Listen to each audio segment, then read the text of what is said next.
نبی پاک صلی اللہ علیہ وسلم کی حدیث ہے مسلم میں طبرانی میں، حضور نے فرمایا آؤ میں تمہیں پچھلے زمانے کے ایک ایماندار نوخیز ولی اللہ کی بات سناؤں۔ پچھلے زمانے حضور نے فرمایا پچھلے زمانے میں ایک بادشاہ جادو کے زور پہ حکومت کرتا تھا۔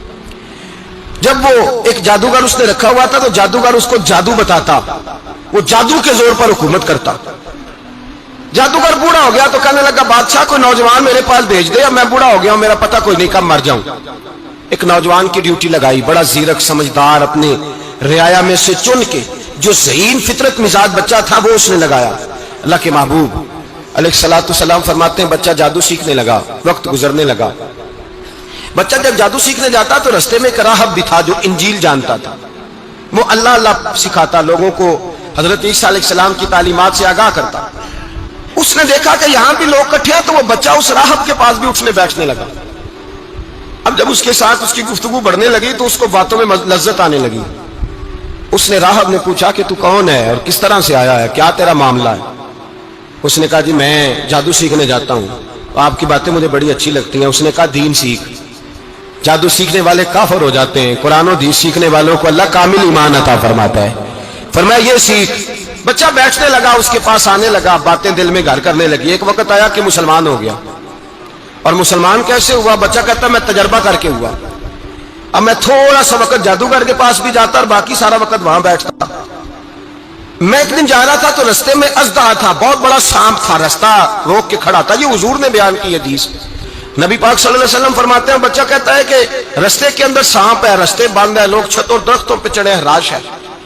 کہتے چھوٹا سا روڑا میں نے اٹھایا تو میں نے کہا اللہ اگر جادوگر سچا ہے تو اسے مار دے۔ چھوٹا سا روڑا میں نے پھینکا، اژدہا کوئی نہ مرا۔ پھر چھوٹا روڑا اٹھایا، میں نے کہا اللہ اگر وہ عالم سچا ہے تو اسے مار دے۔ اب جب میں نے روڑا مارا تو اژدہا مر گیا۔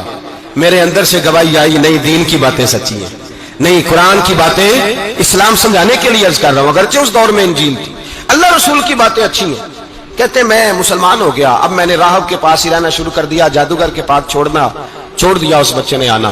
بادشاہ پوچھتا کہاں زیادہ وقت گزارتے ہو تو وہ بات گول کر دیتا، وقت تیزی سے بڑھنے لگا۔ اللہ نے اس نوجوان میں طاقت پیدا کر دی، اب وہ اس کے اندر نا اللہ نے توانائی روحانیت پیدا کر دی، ابھی جوان ہے، 14-15 سال عمر ہے۔ اللہ نے اب جو بیمار بھی آتا وہ دعا کرتا تو اللہ صحت عطا کر دیتا، جو بھی آتا۔ بادشاہ کا ایک درباری تھا، بادشاہ کو پنکھا جلتا تھا، وہ اندھا ہو گیا، کوئی ایسی تکلیف آئی کہ نابینا ہو گیا، بڑے علاج کرائے شفا نہیں ہوئی۔ کسی نے اس بچے کا پتہ بتایا کانوں میں، اس کے پاس گیا تو بچہ کہنے لگا شفا تو ہو جائے گی پر کلمہ پڑھنا پڑے گا، مسلمان ہونا پڑے گا، جس پیغمبر کا میں غلام ہوں تجھے بھی بننا پڑے گا، دین پہ عمل کرنا پڑے گا، اللہ شفا دیتا ہے۔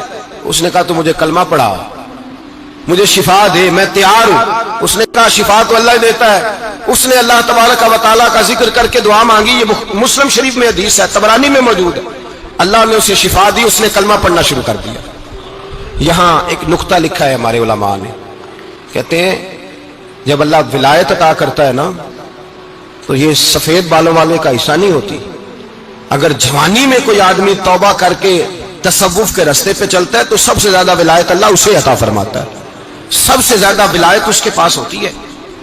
ابھی اس کے بال کالے ہیں، چڑھتی جوانی ہے، دعا کی تو اللہ نے، اور حدیث پاک میں موجود ہے کوڑے آتے تو شفا یاب ہو جاتے، اندھے آتے تو شفا یاب، برس والے آتے تو اللہ سے دے، جوان ہے۔ بادشاہ کے پاس وہ واپس گیا، وہ جو آدمی جس کی آنکھیں ٹھیک ہوئی تھی، بادشاہ نے پوچھا کہ کیسے شفا ملی؟ تو کہنے لگا میرے رب نے شفا دی ہے۔ بادشاہ سجدے کراتا تھا، اپنے آپ کو منواتا تھا معاذ اللہ، کہنے لگا میرے علاوہ کون رب ہے؟ اس نے کہا وہی رب ہے جس نے تجھے پیدا کیا ہے، اور وہی رب ہے جس نے مجھے اندھے کو آنکھیں دی ہیں، وہی ہے میرا مالک۔ کہا اچھا تو مجھے نہیں مانتا؟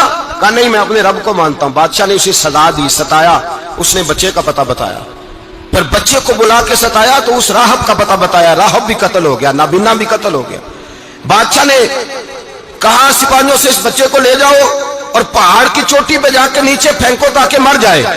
بچہ پہاڑ کی چوٹی پہ گیا تو ہاتھ اٹھا کے کہنے لگا یا اللہ میرے لیے نہیں اپنے لیے، میرے لیے نہیں اپنے لیے انہیں اپنی قدرت کے جلوے دکھا، میرے لیے نہیں۔ اللہ کے بندے اپنی جان بچانے کی دعائیں نہیں مانگتے، اپنے لیے انہیں اپنی قدرت کے جلوے دکھا، یہ دعا مانگی۔ جتنے لوگ ساتھ آئے تھے وہ سارے زمین پہ گرے اور سب مر گئے، پہاڑ سے گر کے مر گئے۔ بچہ واپس سیدھا بادشاہ کے پاس، کہنے لگا لو بھائی میرے رب نے مجھے بچا لیا ہے،